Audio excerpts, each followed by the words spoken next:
안녕하십니까. 홍익인간 세상을 꿈꾸는 홍익인간 사상연구가 임기추입니다. 오늘 말씀드릴 주제는 홍익인간 관련 선행연구의 현대적 의미입니다.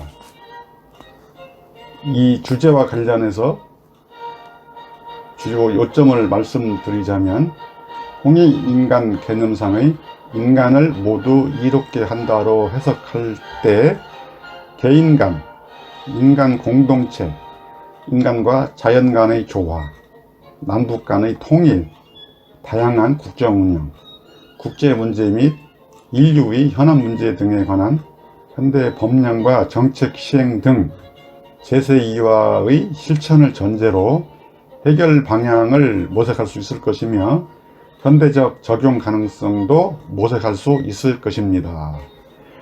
이러한 주제의 발표 내용이 유익할 것으로 생각하시면 좋아요 꾹, 구독 꾹 눌러주세요. 말씀드릴 차례는 먼저 문제의 제기, 그리고 홍익인간 개념의 재해석상의 지난번에 발표 자료를 요약해서 홍익인간과 관련된 내용을 간단히 요약해 드리고, 이어서 홍익인간 관련 선행연구 사례 10편의 논문 및 보고서를 중심으로 말씀을 드리고, 이 내용 결과에 대해서 끝으로 홍익인간 관련 선행연구의 현대적 의미 및 시사점을 정리하는 내용으로 발표하겠습니다. 처음 드릴 장은 문제의 제기입니다. 문제의 제기는 두 가지로 나눠서 말씀드리겠습니다.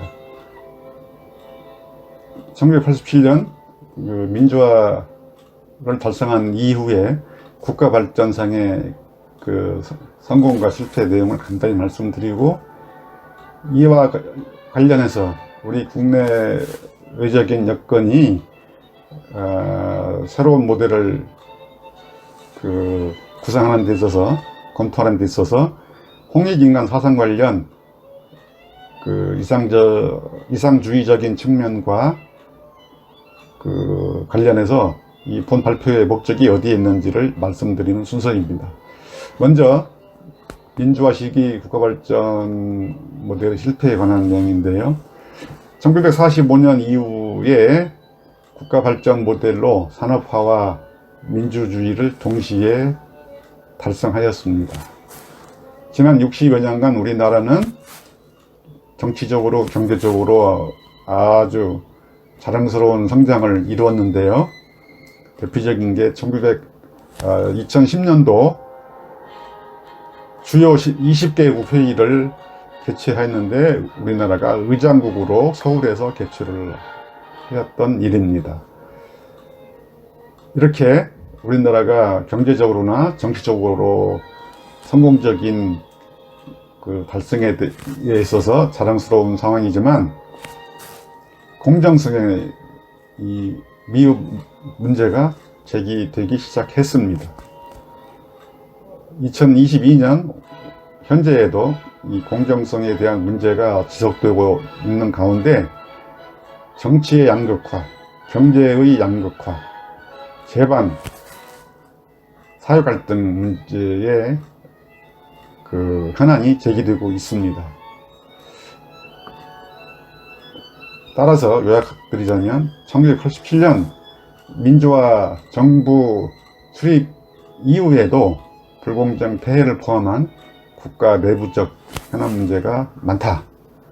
이걸 해결하지 못하고 있다. 이렇게 연구 결과들이 발표되고 있습니다. 이러한 여건 하에서 이를 돌파하고 해결하기 위한 단초가 어디에 있을까를 말씀드리고자 합니다. 민주화 시기 국가발전 모델 이후 새로운 국가 모델의 필요성이 제기되었습니다.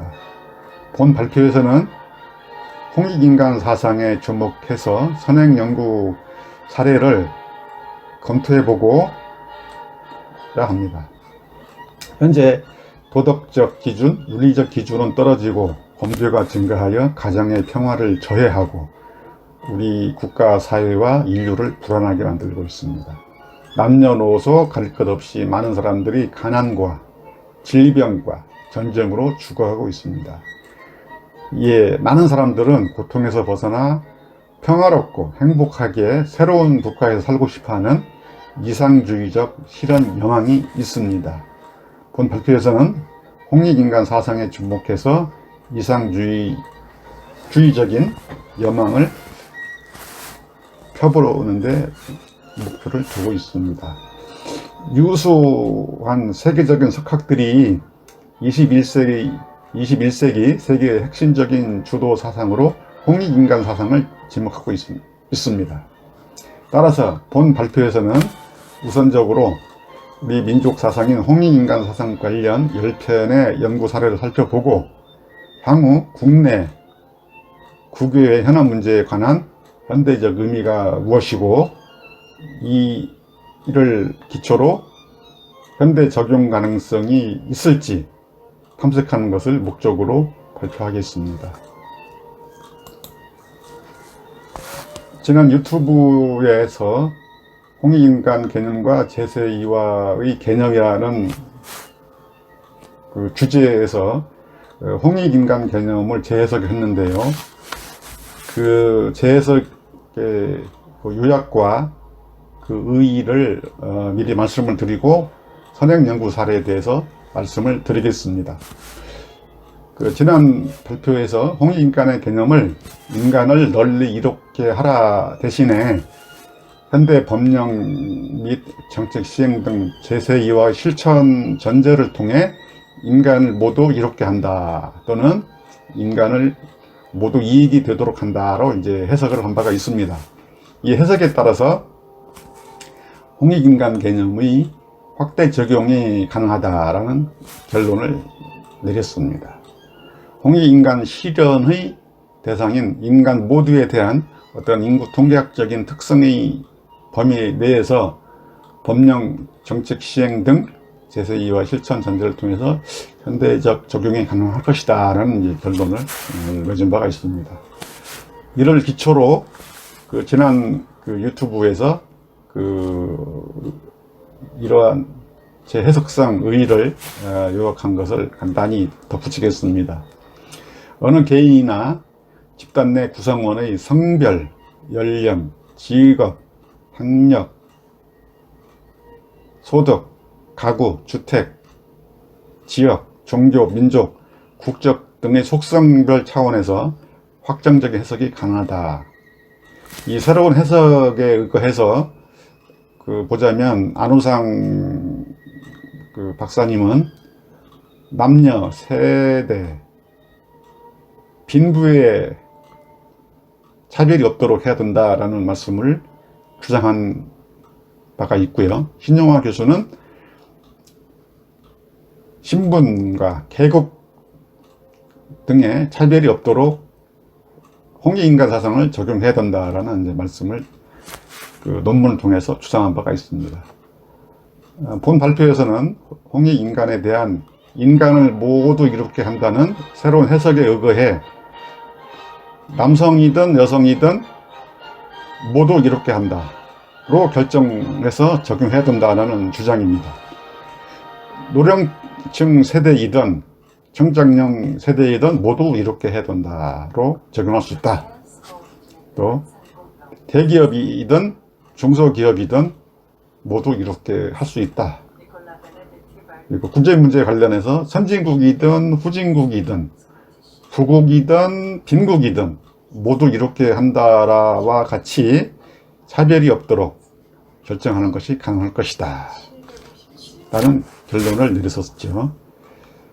그리고 이제 그 당시 발표에서 추가적인 이제 연구과제로 홍익인간 실현의 대상인 인간 모두에 대한 인구 통계학적인 속성의 범위 내에서 현대 국제 운영상 적용 가능성에 관한 연구가 필요하다까지 말씀을 드렸습니다. 이와 같은 그 홍익인간 개념의 재해석상 의의를 바탕으로 그 유수한 학자들의 홍익인간 관련 선행 연구 주요 내용을 말씀드리겠습니다. 먼저 안우상 박사의 그 저서를 통해서 말씀을 드리겠습니다.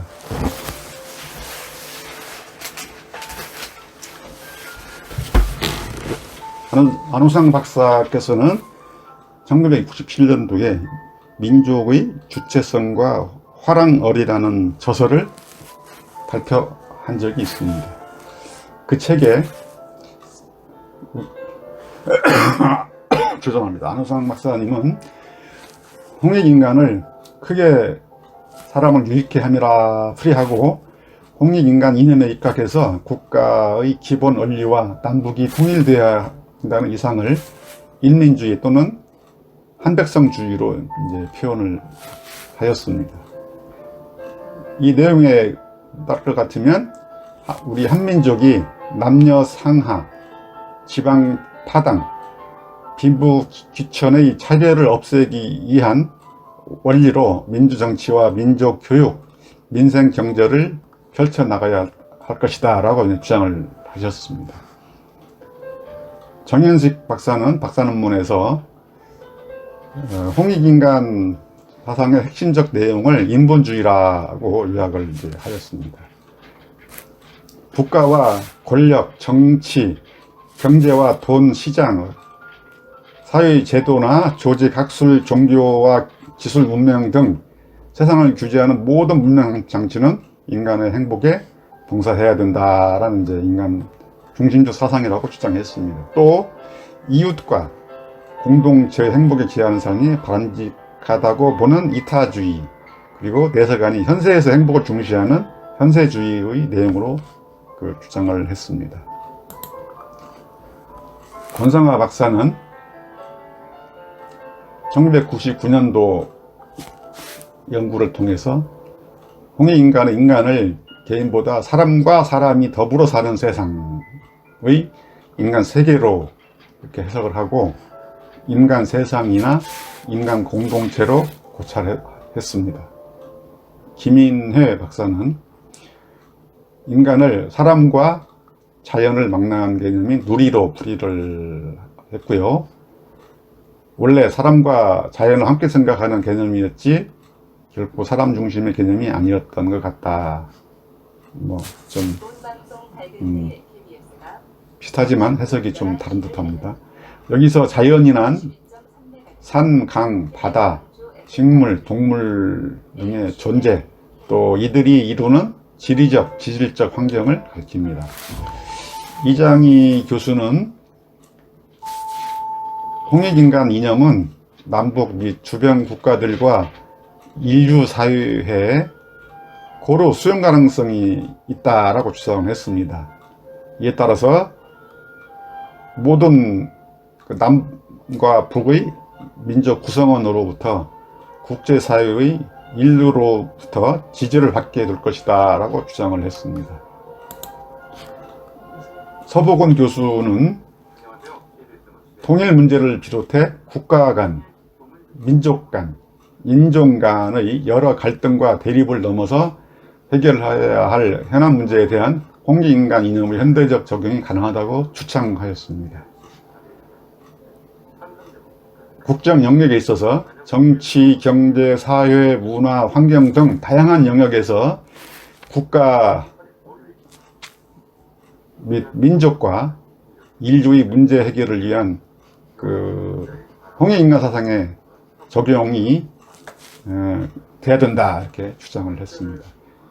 정영훈 교수는 홍익인간의 인간을 인간 사회, 인간 세상이나 공동체로 해석을 하였습니다. 인간, 사람과 사회, 공동체의 행복을 우선 고려하고 있다는 점을 적시해서 주장을 했고요. 홍익인간 이념은 대한민국의 건국 이념, 정치 이념, 교육 이념, 윤리 이념으로 이렇게 배어 있다 그런 이제 해석이고요. 인간에게 지식, 정보, 재물을 불려서 넘쳐나도록 또 경제성장이나 북의 축척계 지원 바에 의해서 각자의 몫을 고르게 배분하는 그런 이제 상생 공동체로 이렇게 해석을 했습니다. 홍익인간은 인간을 둘러싸고 있는 정치, 경제, 사회, 문화, 교육, 학술, 종교, 언론 등 모든 영역에 대해서 그 홍익인간론을 적용할 수 있다라고 보았습니다. 이 가로속의 상권문헌에서 이 저자와 발행 연도와 페이지가 되겠습니다.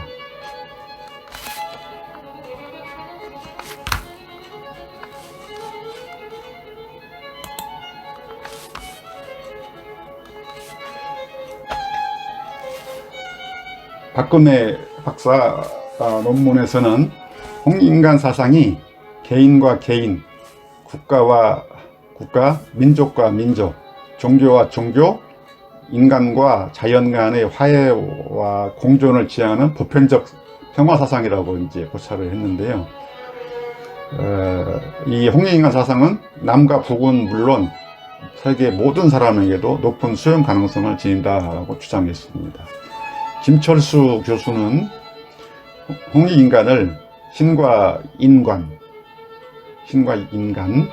동물과 식물, 산과 자연이 공생하는 사상으로 이렇게 간무리를 했고요. 또한 개개인 사이, 국가 사이, 민족 사이의 조화와 공존을 지향하는 인류 보편적 사상이라고 이렇게 주장했습니다. 처음에 말씀드린 것처럼 동물과 동물, 동물과 식물 것처럼 사람과 자연과의 사이에 이 홍익인간 사상이 적용 가능하다 이렇게 주장을 했습니다. 신영화 교수는 홍익인간은 인간이 보편적 평등과 상호 협동관계의 인간을 이제 의미한다라고 해석을 했습니다. 즉 신분, 계급 차별이 없고 시족, 부족 차별이 없는 본래 평등하고 협동적인 보편적인 인간, 인간 존중, 인간 중심주의, 인간 사랑 정신, 인간 준평 정신을 의미하는 개념이라고 홍익인간 사상을 분석하였습니다. 이와 같이 그 홍익인간 관련해서 선행연구 사례 10편의 사례를 이제 살펴보았는데요. 이걸 종합적으로 현대적인 의미가 무엇인지 제가 말씀을 드리겠습니다. 제가 7가지로 요약을 했는데요. 첫째, 개인 간의 화해 및 공존의 원칙이다. 그런 점을 이렇게 홍익인간 사상을 개인 간의 그 공존의 원칙이다 이렇게 분석했다는 측면이 있고요. 두 번째로, 이웃, 사회 공동체와 더불어 사는 인간 공동체적 원리다 이렇게 분석을 했고요. 세 번째는 인간과 자연 간의 조화를 지향한다. 특히 말씀드리자면 에너지 전략 문제랄지 온실가스 감축 문제, 환경 보전 문제에 대한 그 홍익인간 사상을 적용해서 해결해 볼 수 있겠다라는 그런 정리가 되겠습니다. 네 번째는 남북 간의 통일 문제도 높은 수용 가능성을 지니고 있다. 다섯 번째, 정치, 경제, 사회, 문화, 종교, 학술 등 국정 운영의 모든 영역에서도 적용이 가능할 것 같다. 국제사회 및 인류 보편적인 현안 문제의 해결을 위해서도 홍익인간 사상을 활용할 수 있다. 이렇게 현대적인 의미가 있고요. 또 이와 같은 6가지 그 현대적 의미와 관련돼서 이 홍익인간 사상과 관련된 방법론에 관해서, 해결 방법론에 관해서도 분석을 한 바가 있는데요. 이 홍익인간 사상은 모두 이렇게 하지만 각자의 몫에 따라 고른 배분이 돼야 된다라는 것이 그 해결 방법의 첫째이고요. 두 번째, 행복의 기여가 돼야 된다. 두 번째고요. 세 번째는 그 차별이 배제가 돼야 된다. 뭐 인구 통계학적인 속성별로도 차별이 배제가 돼야 된다. 이러한 이제 분석이 이제 된 것으로 요약할 수 있겠습니다. 자, 이와 같은 그 현대적인 의미를 바탕으로 해서 이 홍익인간 관련 선행연구 사례가 주는 시사점은 무엇인가 말씀을 드리겠습니다. 대전제는 이제 홍익인간 개념인 인간을 모두 이롭게 한다 라는 이제 해석을 정립한다면 현대적인 적용이 가능하다라는 시사점이 있습니다. 이 홍익인간 개념상의 그 의미를 말씀드리자면 개인간에도 모두 이렇게 해야 되는 것이고, 인간 공동체 내에서도 모두 이렇게 해야 되는 것이고, 인간과 자연 간에도 모두 이렇게 해야 되는 것이고, 남북 간의 통일에 있어서도 남과 북이 모두 이렇게 돼야 됩니다. 다양한 국정, 뭐 정치, 경제, 사회, 문화, 종교, 민족 문제, 지역 문제에 있어서도 모두 이렇게 하는 것이 가능할 것이고, 국제 문제, 인류 현안 문제 등에 있어서도 역시 모두 이렇게 할 수 있다라는 것입니다. 그런데 이러한 모든 문제는 법령, 정책 시행 등 제세 이하의 실천을 전제로 해서 해결 방향을 모색할 수 있고 현대적 적용 가능성을 모색해야 한다는 것입니다. 그래서 향후에 연구 과제로서 인간 모두에 대한 인구 통계학적 특성 범위 내에서 현대적 법령과 제도 시행 등 제세 이하의 실천 전제를 통해서 홍익인간적인 해결 방법론에 의거 정당한 개인을 비롯해 공동체, 남북 통일, 인류 보편적 현안 문제 등에 대한 현대적 적용 가능성의 검토 및 모색 관련 연구가 필요하다. 이렇게 시사점과 제언을 드릴 수가 있습니다. 제가 그 짧은 시간이지만 발표를 이제 마무리할 시간이 됐습니다. 제가 드린 발표 내용이 아주 유익했다고 생각을 하시면 좋아요 눌러주시고 구독 좀 눌러주시면 대단히 감사하겠습니다. 지금까지 시청해 주셔서 대단히 감사합니다. 저는 홍익인간 세상을 꿈꾸는 홍익인간사상 연구가였습니다. 감사합니다.